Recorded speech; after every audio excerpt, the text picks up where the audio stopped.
तो आज की कहानी है एक ऐसे बंगले की जहां कहते हैं दीवारों के भी कान होते हैं और राज भी।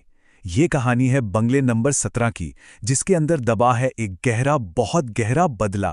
तो चलिए शुरू करते हैं। अच्छा, एक बात सोचिए, क्या होता है जब इंसाफ नहीं मिलता, जब सिस्टम, कानून, सब दरवाजे बंद हो जाते हैं? तब इंसान क्या करता है? क्या क्या बदला लेना ही एक आखिरी रास्ता बच जाता है? तो कहानी की शुरुआत होती है 3 दोस्तों से, विक्रम, सुनील और जॉन। तीनों की आंखों में बड़े बड़े सपने हैं और इन्हीं सपनों को पूरा करने के लिए वो एक छोटे से शहर से निकलकर आते हैं, मुंबई। सपनों के शहर में यह सोचकर कि भाई अब तो किस्मत बदल ही जाएगी। लेकिन ये तीनों दोस्त एक जैसे बिल्कुल नहीं थे। एक तरफ थे विक्रम और सुनील, कॉलेज से निकले, पढ़े लिखे, लेकिन दुनियादारी से एकदम अनजान। और दूसरी तरफ था जॉन। उसने जिंदगी को बहुत करीब से देखा था, ठोकरें खाई थीं। वो थोड़ा ज्यादा प्रैक्टिकल था और थोड़ा कठोर भी। पर मुंबई सपनों का शहर तो है, लेकिन ये सपने इतनी आसानी से पूरे नहीं होने देता। सिर्फ पहले ही दिन में उन्हें समझ आ गया कि यहां उनके लिए ना कोई नौकरी है और ना ही सिर छुपाने के लिए कोई छत। सारी उम्मीदें जैसे एक झटके में टूटने लगी थीं। और तभी जब वो बिल्कुल बेसहारा थे, एक चौकीदार की नजर उन पर पड़ी। बेचारे लड़कों की हालत देखकर उसका दिल पसीज गया और उसने उन्हें रात काटने के लिए एक जगह दिखाई। और वो जगह थी बंगला नंबर 17। और बस यहीं से उनकी जिंदगी में एक ऐसे खौफनाक रहस्य की एंट्री होती है जिसके लिए वो लोग बिल्कुल भी तैयार नहीं थे। तो बंगले में उनकी पहली रात थी। सब कुछ एकदम शांत, बिल्कुल शांत। पर ठीक रात के 12 बजे अचानक विक्रम की आंख खुल जाती है। पर एक मिनट, वो अपने बिस्तर पर नहीं था। वो बंगले के उस अंधेरे, सर्द तहखाने में अकेला खड़ा था। वो वहां तक पहुंचा कैसे? उससे कुछ भी याद नहीं था। चारों तरफ एकदम मौत जैसा सन्नाटा, और उस सन्नाटे को चीर रही थी बस एक औरत के रोने की आवाज। एक ऐसी दर्द भरी आवाज जो सीधे दिल में चुभ रही थी। और इससे पहले कि विक्रम कुछ समझ पाता, कुछ कर पाता, अगले ही पल वो वापस अपने बिस्तर पर था, पसीने से लथपथ। अब सवाल ये था कि क्या ये कोई भयानक सपना था या फिर कुछ और ही था। जब उसने कांपते कांपते अपने दोस्तों को ये सब बताया तो उन्होंने उसकी बात को मजाक में उड़ा दिया। बोले, अरे यार, कोई बुरा सपना देखा होगा। और बस उस रात विक्रम अपने इस खौफ के साथ एकदम अकेला रह गया।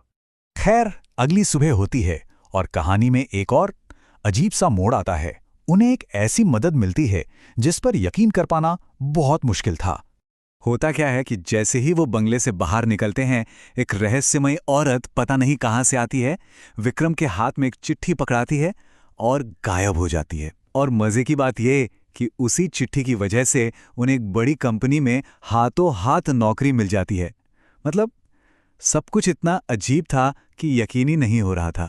चलो, नौकरी तो मिल गई, लेकिन अब कहानी का असली, सबसे डरावना हिस्सा शुरू होना था।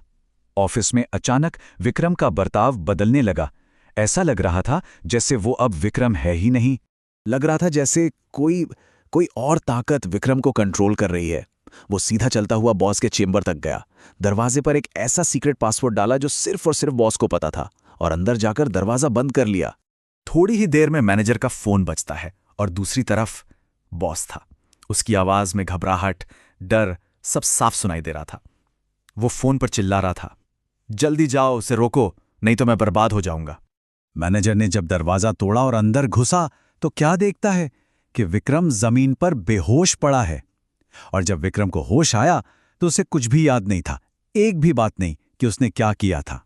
तो सवाल यह है कि आखिर उस बंद दरवाजे के पीछे हुआ क्या, और ये सब कुछ विक्रम के साथ ही क्यों हो रहा था। चलिए अब इस पूरे राज से पर्दा उठाते हैं। तो देखिए, इस पूरी कहानी की जड़ें जुड़ी थीं बंगला नंबर 17 से। और उस बंगले का मालिक वो कोई और नहीं बल्कि वही कंपनी का बॉस था। उसने ये बंगला अपनी प्रेमिका के लिए खरीदा था, जो उसी की कंपनी में काम करती थी। असल में उस बंगले के अंदर एक बहुत भयानक राज दफन था। हुआ ये था कि बॉस अपनी प्रेमिका को ब्लैकमेल कर रहा था। जब उस लड़की ने इसका विरोध किया तो दोनों में झगड़ा हुआ, और उसी झगड़े में बॉस के हाथों उसका मर्डर हो गया। और फिर अपने इस गुनाह को दुनिया से छुपाने के लिए उसने उस लड़की की लाश को उसी बंगले के गार्डन में दफना दिया। तो अब समझ आया कि विक्रम के साथ ये सब क्यों हो रहा था, क्योंकि एक दिन अनजाने में विक्रम का पैर ठीक उसी जगह पर पड़ गया था जहां उस लड़की को दफनाया गया था। और बस उसी एक पल में उस लड़की की आत्मा ने, जो बदला लेना चाहती थी, विक्रम के शरीर पर कब्जा कर लिया। और उस आत्मा का मकसद सिर्फ और सिर्फ एक था, बदला। वो बस विक्रम के शरीर का इस्तेमाल करना चाहती थी ताकि वो बॉस के कंप्यूटर तक पहुंच सके और वहां से वो सारे सबूत निकालकर पूरी दुनिया के सामने ला सके। और उसने अपना बदला पूरा कर लिया। विक्रम के शरीर से उसने वो सारे सबूत इंटरनेट पर वायरल कर दिए। नतीजा, बॉस को गिरफ्तार कर लिया गया और सालों बाद ही सही उस लड़की की आत्मा को आखिर इंसाफ मिल ही गया। तो ये कहानी हमें एक बहुत बड़े सवाल के साथ छोड़ जाती है। क्या कोई भी राज कितना भी गहरा क्यों ना दफनाया जाए, सच में दफन रहता है, या फिर सच किसी ना किसी रास्ते से बाहर आ ही जाता है?